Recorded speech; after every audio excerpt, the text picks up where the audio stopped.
Oke, cek 1 2 3. Semuanya bisa dengar suara saya. Kita akan mulai sebentar lagi.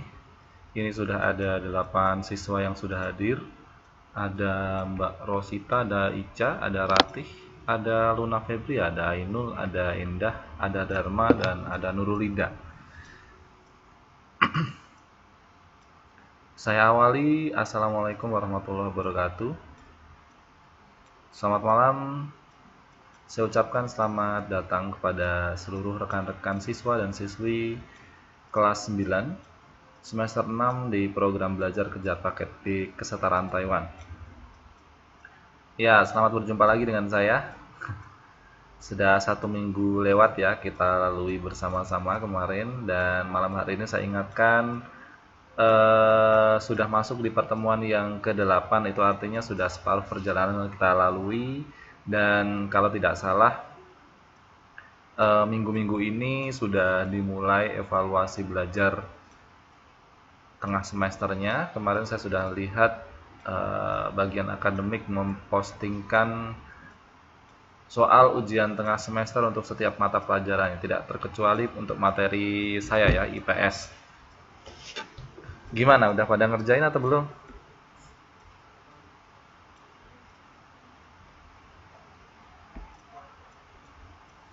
Ada yang sudah dapat soalnya kan ya?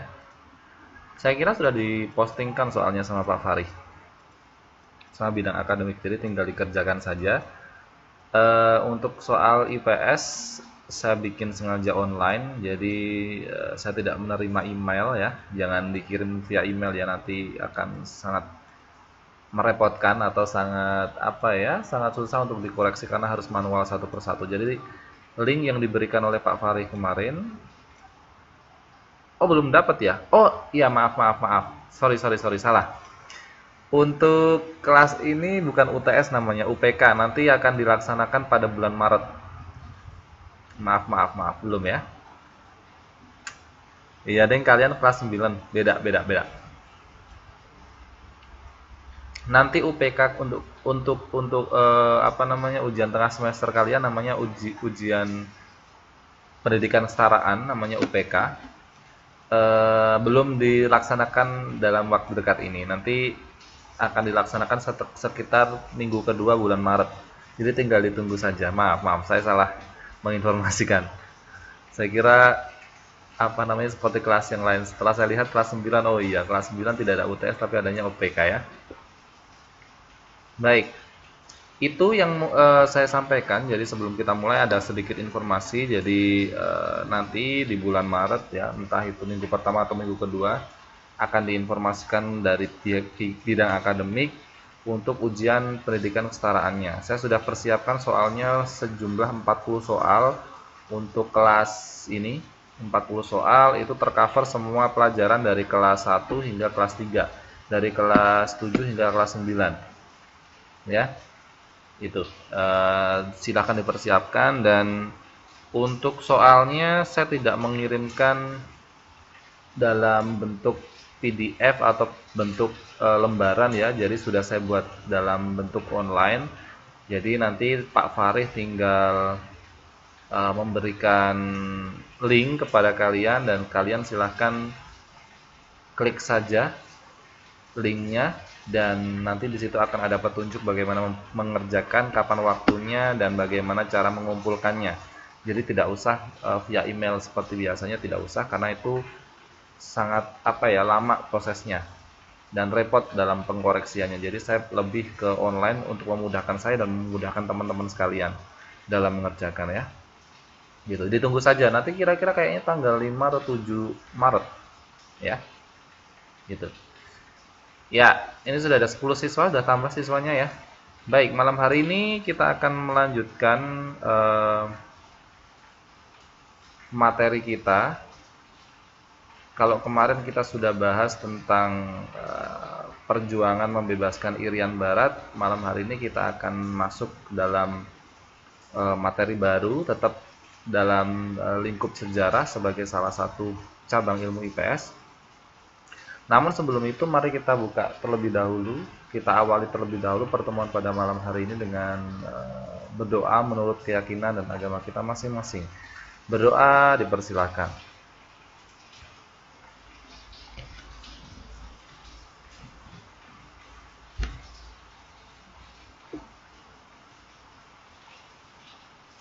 Berdoa selesai, ya. Mudah-mudahan dengan dibukanya dengan doa tadi ya pelajaran kita pada malam hari ini bisa berjalan dengan tertib, lancar dan tanpa halangan suatu apapun. Walaupun ini dari tadi sinyal saya tuh sangat susah sekali ya, networknya jelek sekali. Beberapa hari ini memang ada kendala sinyalnya sebenarnya bagus, cuman kecepatan internetnya itu kayaknya lagi down karena hujan terus di sini. Jadi ya mohon maklum nanti teman-teman sekalian jika di tengah-tengah pelajaran tidak bisa mendengarkan suara saya dengan jelas ataupun eh, gimana suaranya macet-macet, masih macet.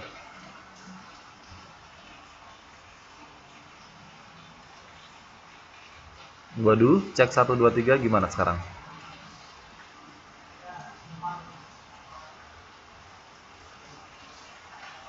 Ini di tempat saya lagi hujan terus ini.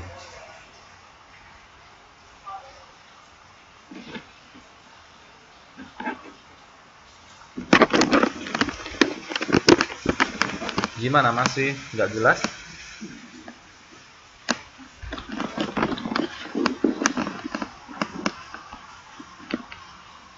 Sekarang gimana? Masih macet-macet. Cek 1 2 3. Waduh. Cek 1 2 3. Halo. Tes dulu. Macet-macet.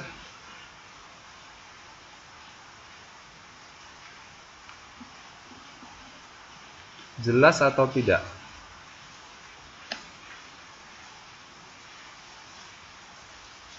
Kalau lagi 1 2 3 jelas. Sekarang gimana sekarang?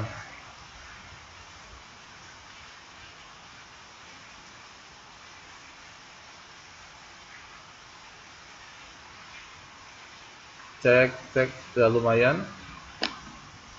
Oke, saya memang ini sinyal saya memang jelek sekali nih. Ini merah, kemudian dari kemarin memang putus-putus terus dan lemot sekali sinyalnya. Padahal sudah 4G, kayaknya lagi down sinyalnya itu. Apa saya harus ganti provider lagi? Masa ininya gonta-ganti kartu terus saya? Baik.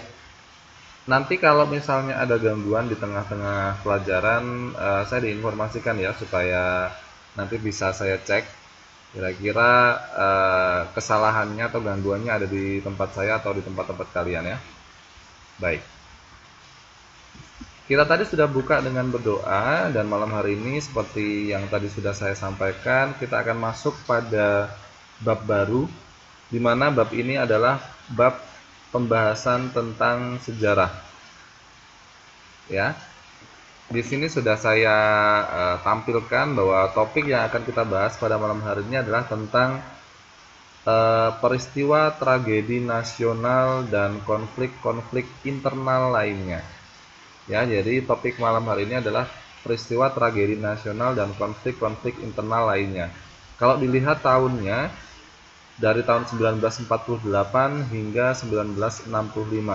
Jadi peristiwa tragedi nasional dan konflik-konflik internal lainnya ini justru terjadi setelah proklamasi kemerdekaan Republik Indonesia ya, karena proklamasi kemerdekaan Republik Indonesia negara kita itu adalah pada tahun 1945.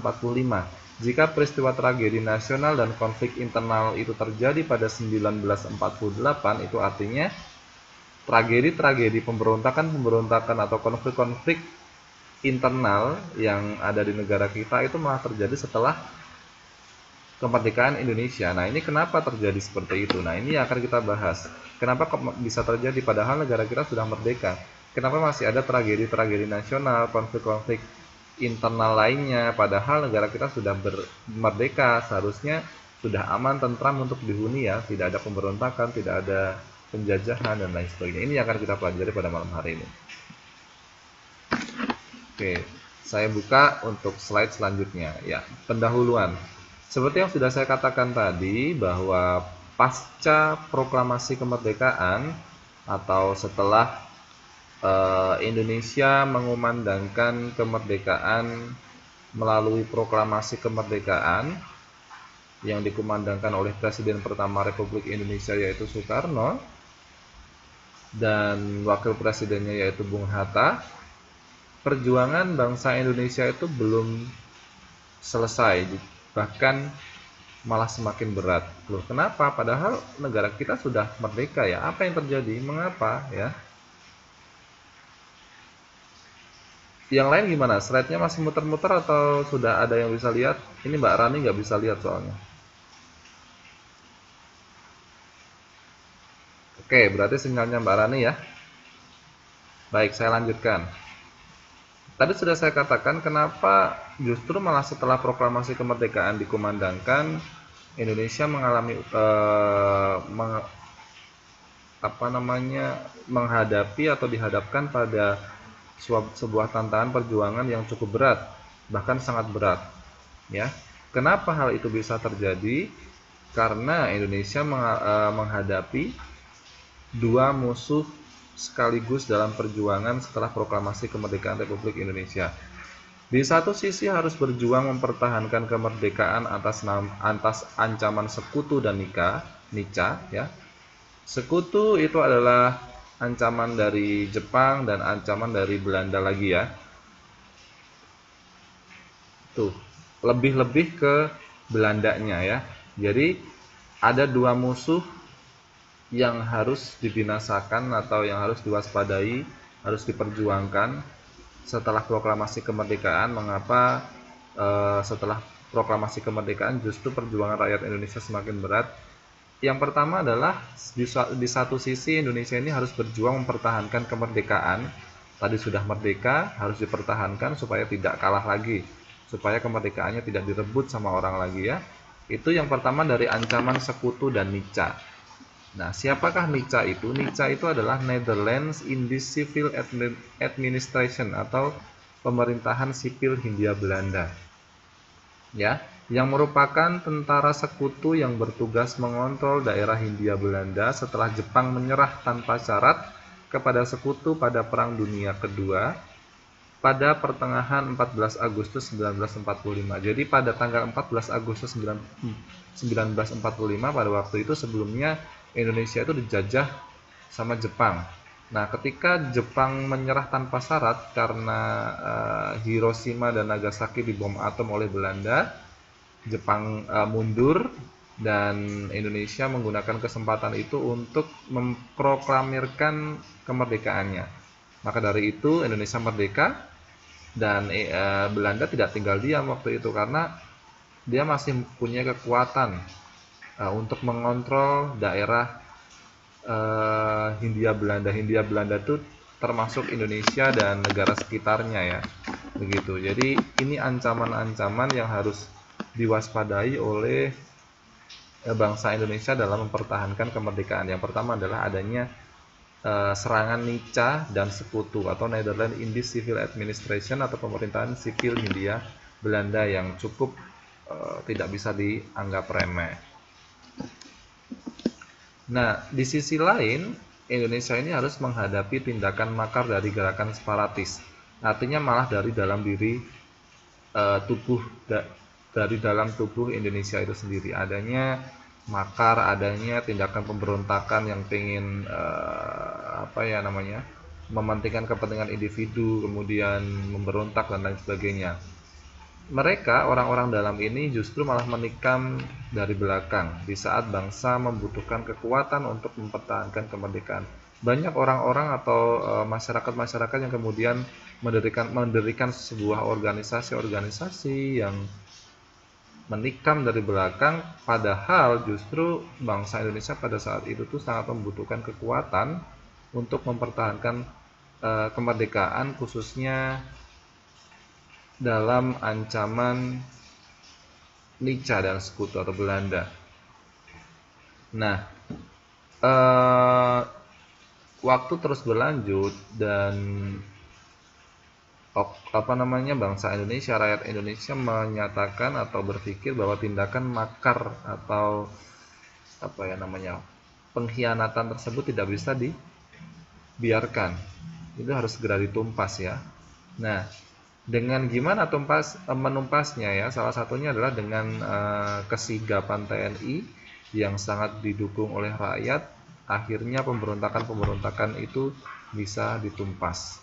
Nah, ini intinya seperti itu ya. Jadi materi yang akan kita pelajari intinya seperti itu. Nah, secara detail siapa saja memberontak, bagaimana proses penumpasannya ya, apa saja yang dilakukan para pemberontak-pemberontak itu untuk merusak Indonesia. Nah, ini akan kita bahas pada malam hari ini. Ya, yang pertama adalah adanya pemberontakan PKI di Madiun pada tahun 1948. Persis setelah 3 tahun Indonesia merdeka, sudah ada pemberontakan-pemberontakan dari dalam tubuh negara Indonesia itu sendiri. Jadi usianya masih 3 tahun untuk kemerdekaan, tapi sudah ada pemberontakan-pemberontakan yang berasal dari dalam tubuh negara Indonesia itu sendiri. Yaitu yang pertama adalah pemberontakan PKI di Madiun tahun 1945. Sebenarnya materi ini cukup kompleks ya, cukup panjang ya. Jadi kalau misalnya malam hari ini kita tidak bisa selesaikan, kita akan teruskan di pertemuan yang akan datang. Jadi ingat-ingat ya, untuk pemberontakan yang pertama yaitu pemberontakan PKI di Madiun tahun 1948. Bagaimana tuh prosesnya pemberontakan PKI di Madiun tahun 1948? Mari kita simak bersama-sama. Pemberontakan PKI di Madiun pada tahun 1948 itu diawali dari keinginan tokoh ya, namanya Amir Syarifuddin, untuk menjatuhkan Kabinet Hatta pada tanggal 26 Februari 1948. Jadi dari dulu sudah mulai berkembang juga untuk perebutan kekuasaan ya. Jadi tidak hanya sekarang saja perebutan kekuasaan itu terjadi, tetapi sudah dari zaman dulu orang-orang itu pengen berkuasa ya. Memang ciri khas individu ya, manusia itu pengen berkuasa. Nah, salah satunya adalah Amir Syarifuddin ya, seorang tokoh Indonesia yang memiliki keinginan untuk menjatuhkan Kabinet Hatta pada tanggal 26 Februari 1948. Karena pada zaman dulu memang Kabinet Hatta ini merupakan kabinet yang disusun dalam menyusun negara Indonesia yang pertama kalinya setelah proklamasi kemerdekaan. Apa yang kemudian dilakukan oleh Amir Syarifuddin ini? Amir Syarifuddin ini kemudian mendirikan Front Demokrasi Rakyat atau FDR, di mana Front Demokrasi Rakyat itu berasal dari berbagai macam partai, yaitu Partai Sosialis, Partai Komunis Indonesia atau PKI, Persindo, PBI, dan SOBSI pada tanggal 28 Juni 1948. Jadi 28 Juni 1948 ini adalah lahirnya Front Demokrasi Rakyat. Ini salah satu yang didirikan untuk menjatuhkan Kabinet Hatta oleh Amir Syarifuddin. Kemudian apa yang dilakukan oleh FDR dalam menyusun kekuatan? Yang pertama adalah membentuk Front Nasional melalui parlemen-parlemen, kemudian menghasut rakyat untuk melakukan mogok kerja ya. Jadi mulai mengeluarkan virus-virus yang beracun ya, dari satu orang ke orang lain, menghasut rakyat agar mogok kerja, supaya kalau rakyat mogok kerja otomatis pendapatan negara menurun, ekonomi menjadi lemah ya, sehingga mudah untuk diserang. Kemudian yang selanjutnya adalah menarik pasukan yang pro dengan FDR untuk memperkuat wilayah. Jadi mereka mulai mencari nih orang-orang yang kira-kira bisa diajak bersama-sama di kubunya si Amir Syarifuddin ini untuk memperkuat wilayah-wilayah yang bisa dijadikan tempat atau bisa dipisahkan dari Indonesia supaya mereka merdeka sendiri.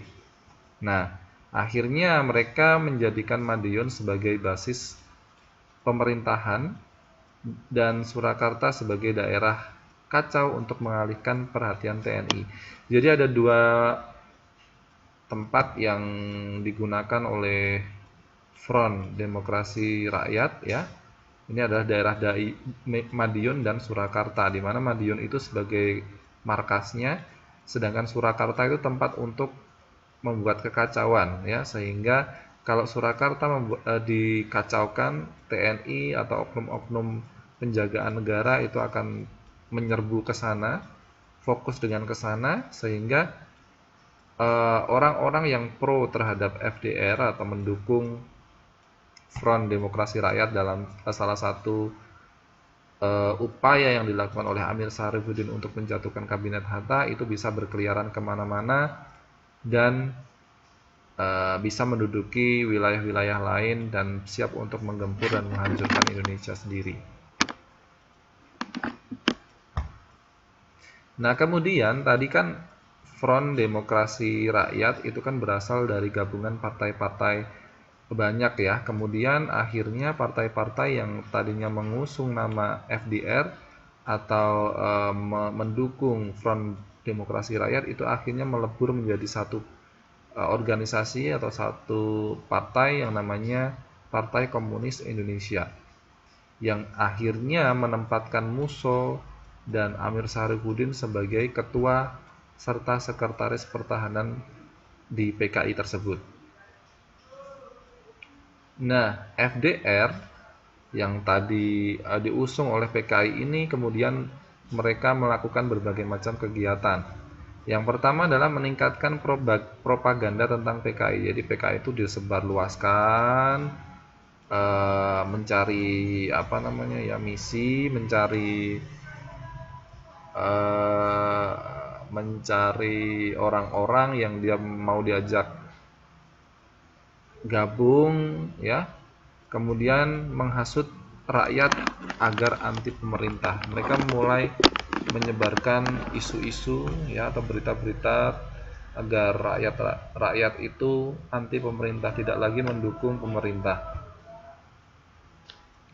Kemudian PKI ini ya dalam FDR yang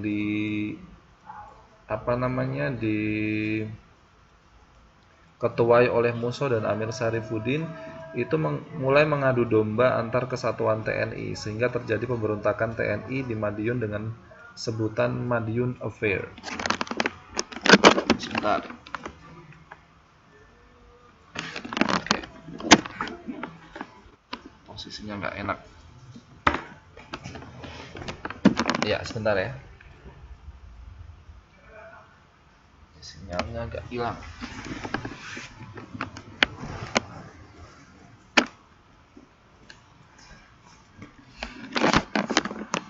Oke, kita lanjutkan. Jadi PKI tadi yang kemudian mendirikan Front Demokrasi Rakyat itu melakukan berbagai macam kegiatan. Yang ketiga adalah mengadu domba antar kesatuan TNI. Jadi antara grup TNI 1, antara pasukan TNI 1 dengan TNI yang lainnya tuh diadu domba supaya saling perang ya, supaya saling bertentangan dan saling gontok-gontokan sehingga terjadi pemberontakan TNI di Madiun dengan sebutan Madiun Affair. Halo, cek 1 2 3. Mbak Ica merasakan putus-putus suaranya. Yang lain gimana?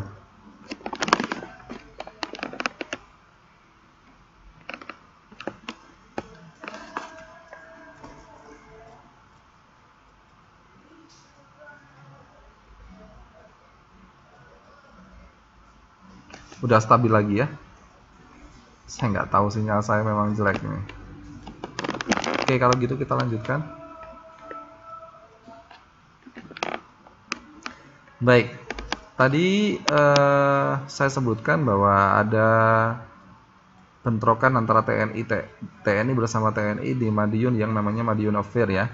Nah, untuk menyelesaikan konflik antar kesatuan TNI tersebut, kemudian pemerintah mengangkat Kolonel Gatot Subroto sebagai gubernur militer untuk wilayah Surakarta dan sekitarnya.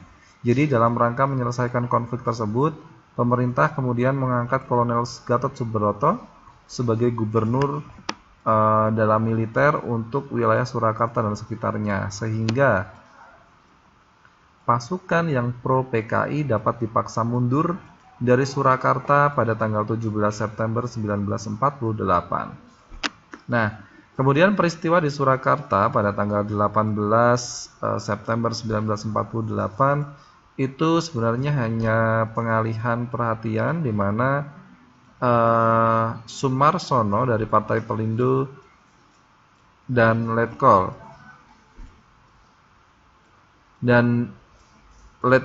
Dahlan dari Brigade 29 yang pro PKI menggalang kekuatan untuk merebut kekuasaan di Madiun. Jadi peristiwa perang gontok-gontokan yang ada di Surakarta pada tanggal 18 September yang tadi TNI berhasil untuk menyatakan PKI untuk mundur pada tanggal 17 itu cuma pengalihan perhatian saja supaya Sumarsono dari Partai Persindo dan Letnan Kolonel Dahlan dari Brigade 29 yang pro PKI itu bisa menggalang kekuatan untuk merebut kekuasaan Madiun. Jadi untuk memperlengah aparat TNI ya agar tidak menyerang Madiun.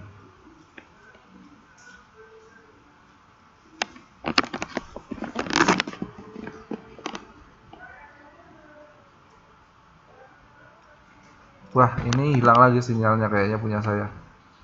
Cek 1 2 3, bisa dengar suara saya?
Halo, cek 1 2 3. Aduh, baru kena lagi nih sinyalnya.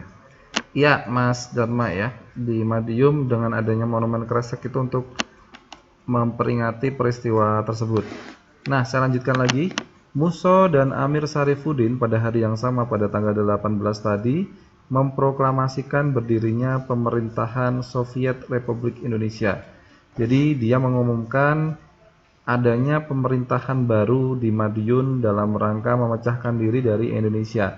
Pada tanggal 19 September 1948, akhirnya Amir Sarifuddin dan Musso yang tergabung dalam FDR yang dihimpun oleh pasukan PKI tersebut tadi, itu memiliki daerah khusus untuk pemerintahan sendiri yang menyatakan diri untuk merdeka atau pisah dari Indonesia dengan nama pemerintahan baru di Madiun dengan nama Soviet Republik Indonesia. Pemerintah kemudian menawarkan kepada rakyat untuk mengikuti Musso dengan PKI atau tetap mengikuti pemerintahan Soekarno-Hatta. Nah, karena ada perpecahan tersebut ya, adanya pemerintahan baru di Madiun, kemudian pemerintah menawarkan kebijakan kepada rakyat apakah ingin mengikuti Muso dengan PKI atau tetap berada di kubu Indonesia ya dengan pemerintahan Soekarno dan Hatta. Nah, setelah itu pemerintah mengangkat Kolonel Sungkono sebagai gubernur militer dan membentuk Provinsi Jawa Timur sebagai daerah istimewa. Jadi dulu daerah Jawa Timur itu sempat dijadikan sebagai daerah istimewa juga. Nah, walaupun mendapatkan serangan dari PKI, Kabinet Hatta tetap mampu melaksanakan reorganisasi dan rasionalisasi dengan cara pertama, pelepasan tentara untuk melepaskan ketentaraannya dan kembali menjadi pekerjaan semula.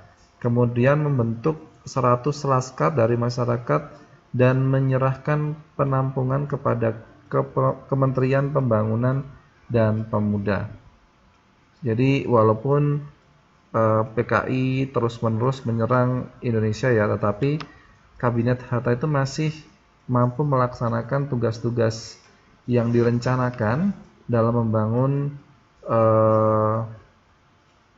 negara Indonesia untuk kedepannya sesuai rencana-rencana tahunan yang dibuat setelah pengumuman proklamasi kemerdekaan Republik Indonesia. Seperti tentara-tentara yang ikut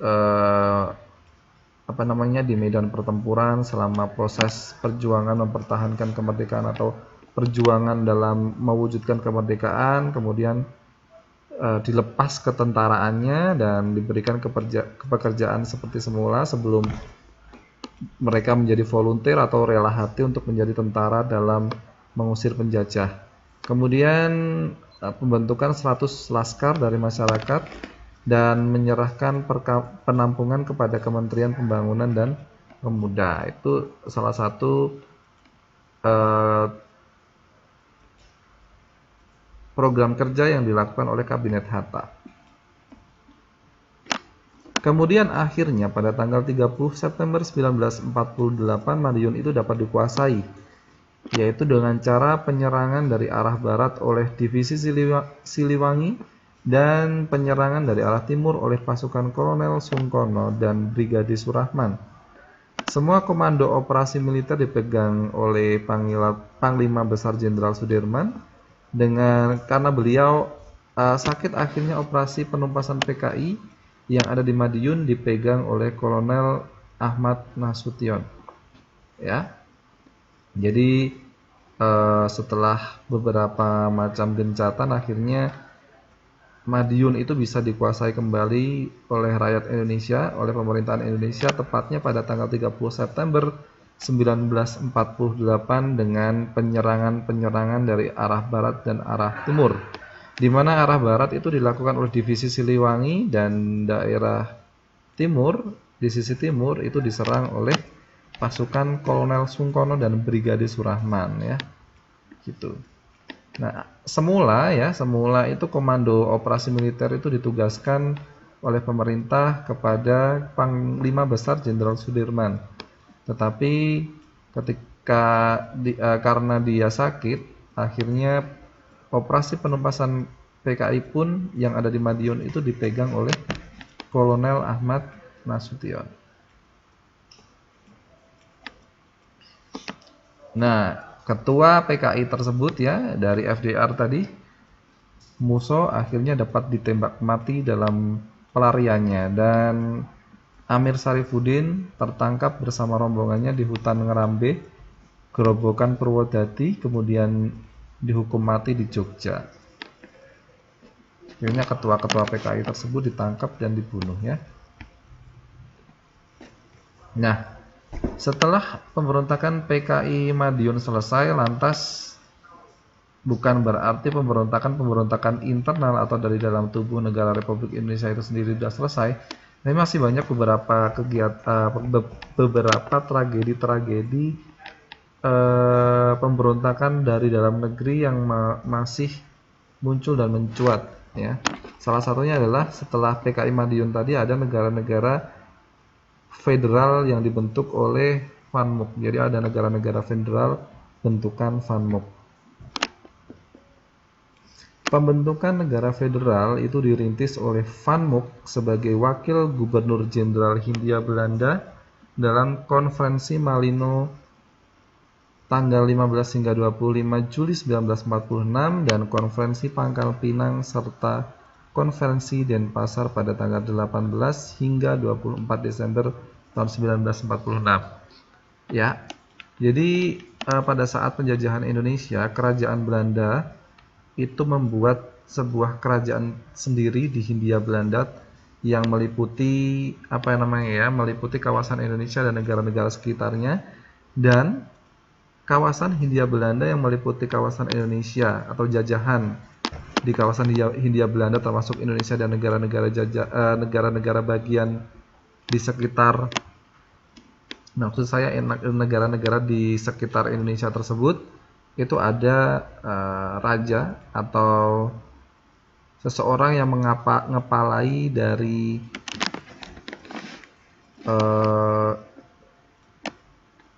negara federal tersebut, ya,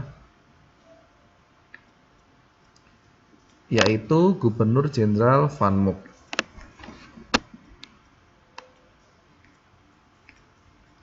Kemudian negara-negara federal yang dibentuk oleh FANMUK itu meliputi yang pertama adalah negara Indonesia Timur, negara Pasundan, negara Madura, negara Sumatera Timur, negara Sumatera Selatan, dan negara Jawa Timur. Ini merupakan negara-negara bentukan FANMUK dari pemerintahan Hindia Belanda tadi sebagai gubernur, ya. Dia mulai memecah-mecah negara Indonesia tadi dibagi menjadi 6 bagian, yaitu Indonesia Timur, Pasundan, Madura, Sumatera Timur, Sumatera Selatan, dan Jawa Timur. Ini salah satu trik untuk memecah belah Indonesia. Kemudian mereka juga membuat 9 daerah otonom, yaitu daerah yang mutlak bisa memerintah rakyatnya sendiri. Contohnya adalah Kalimantan Barat, Kalimantan Tengah, Kalimantan Timur, Dayak Besar, Banjar, Kalimantan Tenggara, Bangka, Belitung, Riau, dan Jawa Tengah. Ya, itu termasuk Republik Indonesia. Selain itu menjadi daerah kekuasaan Belanda. Kemudian Belanda membentuk Badan Permusyawaratan Federal atau BFO yang diketuai oleh Sultan Hamid II dari Pontianak pada tanggal 27 Mei 1948 untuk mengendalikan Republik Indonesia Serikat. Republik Indonesia Serikat atau yang disingkat dengan RIS kemudian dibubarkan akibat tuntutan rakyat untuk kembali ke bentuk Negara Kesatuan Republik Indonesia pada tanggal 15 Agustus 1950. Itu akhirnya negara-negara bentukan FANMUK tadi kemudian dibubarkan karena rakyat Indonesia menginginkan negara Indonesia itu dalam satu kesatuan utuh, yaitu negara Indonesia, bukan negara-negara bagian. Ada negara Kalimantan Timur, Kalimantan Selatan, Sumatera Timur, Sumatera Selatan, tidak seperti itu. Tetapi rakyat Indonesia menyatakan agar semuanya tetap dalam bentuk Negara Kesatuan Republik Indonesia. Ya, 2 tragedi dah kelar ya. Tadi pemberontakan PKI di Madiun selesai. Kemudian pembentukan negara federal oleh FANMUK itu berhasil digagalkan, berhasil ditumpas, ya. Kemudian masih ada lagi pemberontakan yang kemudian muncul setelah itu, yaitu pemberontakan Darul Islam dan Tentara Islam Indonesia atau yang sering disebut dengan DITII.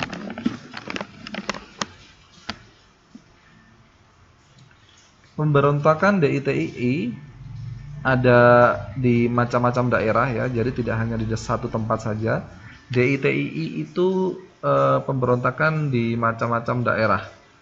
Di Jawa Barat, pemberontakan DITII ini disebabkan oleh kekosongan kekuasaan hasil perjanjian Renville di mana anggota TNI harus ditarik mundur ke wilayah Republik Indonesia. Jadi setelah perjanjian Renville terjadi kekosongan di Jawa Barat, ya, tidak ada pasukan yang menunggu, tidak ada pasukan yang mengamankan, sehingga rakyatnya mudah dihasut, ya, oleh oknum-oknum yang menginginkan dia untuk merdeka sendiri, untuk memecahkan diri dari Indonesia. Sehingga setelah TNI itu ditarik, Jawa Barat mengalami kekosongan dan terjadilah pemberontakan DITII untuk memisahkan diri dari Republik Indonesia. Sekar Maji Marijan Kartosuwiryo adalah pimpinan kelompok Hizbullah dan Sabilillah yang membentuk Gerakan Darul Islam dan Tentara Islam Indonesia atau DITII. Kemudian DITII ini kemudian memproklamirkan Negara Islam Indonesia atau NII pada tanggal 4 Agustus 1949. Jadi fokus pemberontakan DITII ini adalah untuk memecahkan diri dari Indonesia dan mendirikan negara Islam di Indonesia. Nah, bagaimana kegiatan-kegiatan atau pemberontakan-pemberontakan yang dilakukan oleh DITII di berbagai daerah, tidak hanya di Jawa Barat saja? Mari kita cek satu persatu. Pertama, kita akan mulai dari Jawa Barat terlebih dahulu. DITII di Jawa Barat itu dipimpin oleh SM Kartosuwiryo yang dilatar belakangi oleh pendirian Negara Islam Indonesia, dan semuanya itu bisa ditumpas dengan operasi militer Pagar Betis dan Baratayuda yang berhasil menangkap Kartosuwiryo di Gunung Geber, Majalaya. Jadi di Jawa Barat ada pemberontakan juga yang digalangi oleh Kartosuwiryo tadi, ya. Mereka pengen mendirikan negara Islam Indonesia, tetapi rakyat menghendaki lain karena memang Indonesia sejak dulu itu sudah berasal dari macam-macam suku, budaya, agama dan sebagainya. Pengen bersatu, tidak hanya tidak hanya satu jenis saja yang bisa tinggal di Indonesia, tapi bermacam-macam suku, budaya, agama dan lain sebagainya itu bisa akur hidup di tengah-tengah negara Indonesia. Ya, untuk itu pemerintah bersikeras untuk menumpas adanya pemberontakan DITII di Jawa Barat dan akhirnya bisa terselesaikan dengan penangkapan Kartosuwiryo di Gunung Geber, Majalaya, ya. Kemudian ada lagi pemberontakan DITII di Jawa Tengah. Berbeda dengan Jawa Barat, pemimpin DITII di Jawa Tengah itu adalah Amir Fattah dan Kiai Muhammad Mahfudz Abdurrahman, atau sering disebut dengan Kiai Somolangu atau Romo Pusat. Adanya pemberontakan DITII di Jawa Tengah ini itu dilatar belakangi oleh pemberontakan di pelosok Jawa Tengah dan pembentukan pemberontak Merapi Merbabu Kompleks, ya, atau MMC. Ya, adanya pemberontakan DITII ini yang mereka pengen memberontak, ya, adanya pemberontakan di pelosok Jawa, jadi dia ikut-ikutan. Bagaimana upaya penumpasan untuk menyelesaikan konflik atau menyelesaikan tragedi di Jawa Tengah tersebut? Yang pertama adalah gerakan Benteng Negara pimpinan Letkol Sarbini, Letkol M. Bahrun, dan Letkol Ahmad Yani. Kemudian ada divisi lain, yaitu namanya Divisi Diponegoro yang dipimpin oleh Letkol Ahmad Yani.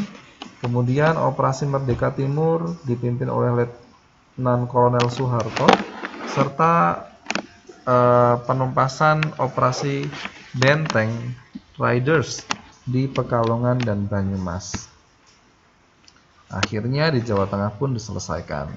Tetapi tidak cukup sampai di situ, ternyata pemberontakan DITII itu masih berlangsung di wilayah lain, lebih jauh dari Jawa, ya, tadi karena di Jawa semua. Nah, sekarang DITII itu terjadi di wilayah Aceh yang dipimpin oleh Daud Beruh. Ya, hal ini terjadi karena dilatar belakangi oleh kekecewaan rakyat Aceh karena diturunkannya Aceh menjadi bagian dari Provinsi Sumatera Utara dan pernyataan Daud Bereh tentang diakuinya Aceh sebagai daerah dari negara Islam Indonesia pimpinan Kartosoewirjo tanggal 20 September 1953. Jadi sama, mereka kecewa bahwa Aceh itu tidak diberikan daerah otonom untuk memerintah daerahnya sendiri. Mereka diikutkan di Provinsi Sumatera Utara, melainkan tidak memerintah dengan Provinsi Aceh sendiri, tetapi diikutkan di Sumatera Utara, sehingga mengakibatkan rakyat Aceh itu kecewa dan akhirnya memberontak. Dan itu juga digawangi oleh Kartosoewirjo, di mana Aceh ini bisa dijadikan negara Islam yang ada di Indonesia ya. Kemudian apa upaya penumpasan yang dilakukan oleh pemerintah? Upaya penumpasan yang dilakukan oleh pemerintah itu dengan cara operasi militer dan musyawarah kerukunan rakyat Aceh pada bulan Desember 1952 yang diprakarsai oleh Kolonel M. Jassi.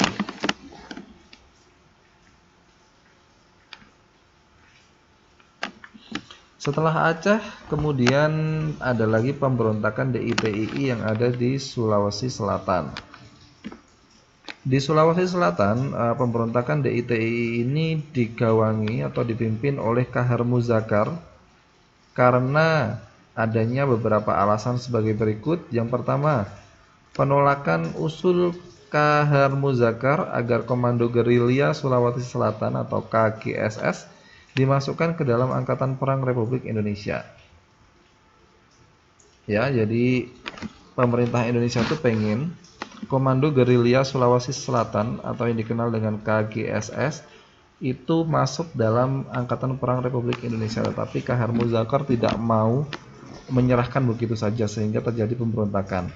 Kemudian tawaran pemerintah RI menjadikan KGSS sebagai Korps Cadangan Nasional dengan Kahar Muzakar sebagai komandannya.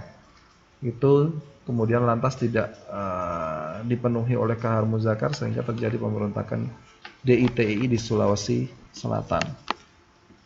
Pernyataan Kahar Muzakar bahwa Sulawesi Selatan sebagai bagian dari negara Islam Indonesia, sehingga keinginan Sulawesi Selatan untuk merdeka menjadi kuat karena si Kahar Muzakar ini kemudian memproklamirkan bahwa negara Islam di Indonesia salah satunya adalah ada di Sulawesi Selatan.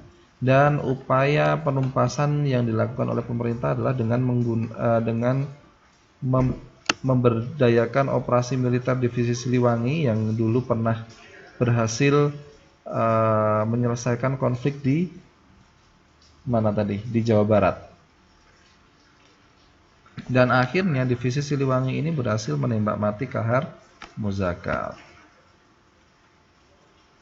Masih ada lagi pemberontakan DITII berada di Kalimantan. Di Kalimantan, DITII ini dipimpin oleh Ibnu Hajar Haderi bin Umar alias Angli, bukan Angling Dharma ya, tapi Angli, di mana pemberontakan DITII di Kalimantan Selatan ini diprakarsai atau dilatar belakangi oleh pernyataan Kahar Muzakar bahwa Kalimantan Selatan sebagai bagian dari negara Islam Indonesia.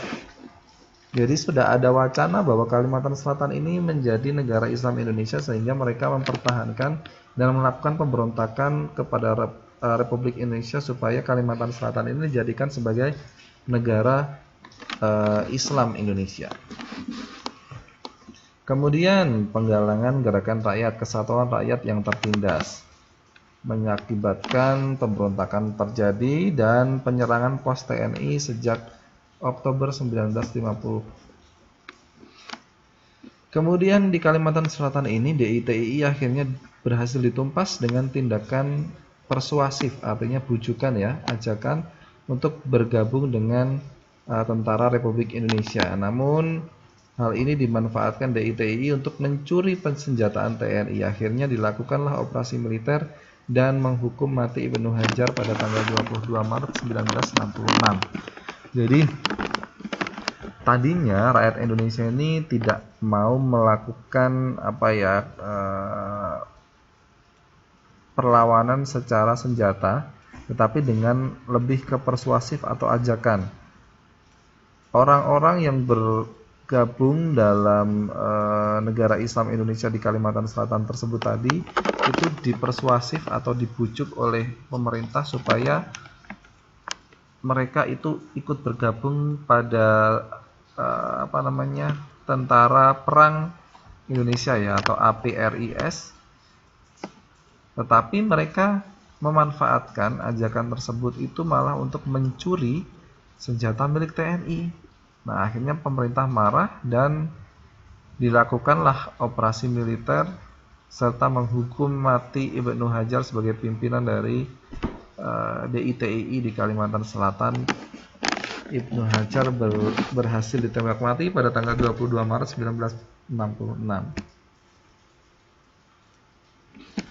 Oke.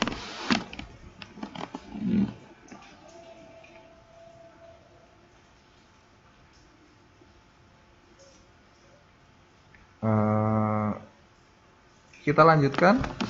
Masih ada kejadian-kejadian lagi setelah beberapa kejadian di atas tadi. Yang selanjutnya krisis internal yang menyerang bangsa Indonesia atau pemerintahan Republik Indonesia adalah Angkatan Perang Ratu Adil atau APRA. Kemudian ada Andi Aziz dan Republik Maluku Selatan atau RMS.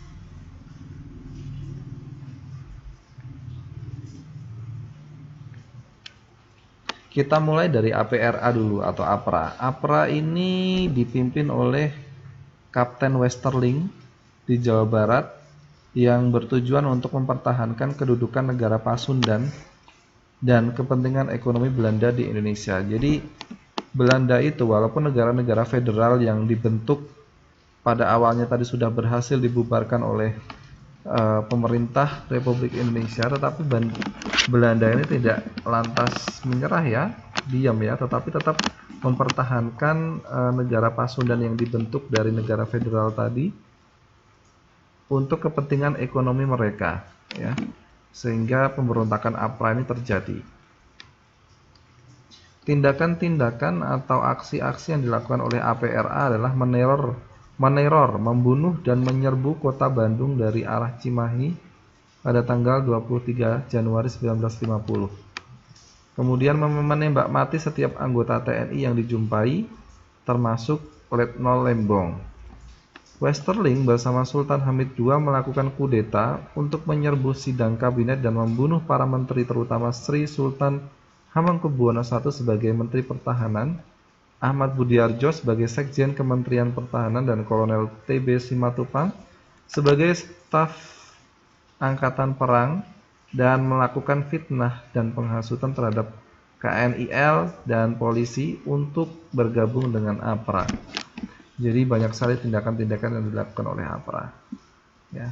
Mungkin malam hari ini cukup sampai di sini terlebih dahulu teman-teman sekalian, karena memang sejarah kejadian internal, pemberontakan internal yang ada di dalam tubuh Indonesia ini sangat banyak, jadi tidak mungkin bisa kita selesaikan dalam satu pertemuan.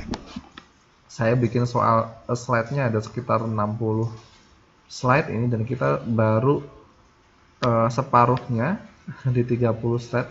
Jadi mungkin kita bisa teruskan di pertemuan yang akan datang. Untuk itu ini masih ada 2 menit lagi. Kita buat closing saja, kita tutup pertemuan pada malam hari ini dengan berdoa menurut keyakinan dan agama kita masing-masing. Berdoa, saya persilahkan. Berdoa selesai. Terima kasih sekali lagi atas atensinya dalam masuk ke kelas saya. Mudah-mudahan ada manfaatnya. Sukses buat ujian UPK-nya ya. Tidak susah kok soalnya, gampang semuanya ada jawabannya kok, tinggal milih ya. Mudah-mudahan kalian bisa mendapatkan nilai bagus, diberikan kemudahan dalam mengerjakan, dan selalu semangat dalam mengikuti pelajaran apapun itu, tidak hanya IPS ya. Sukses buat karirnya dan dimudahkan dalam pekerjaannya. Oke, dari saya kurang lebihnya mohon maaf. Kita lanjutkan lagi di pertemuan yang akan datang. Saya tutup. Assalamualaikum warahmatullahi wabarakatuh dan selamat malam.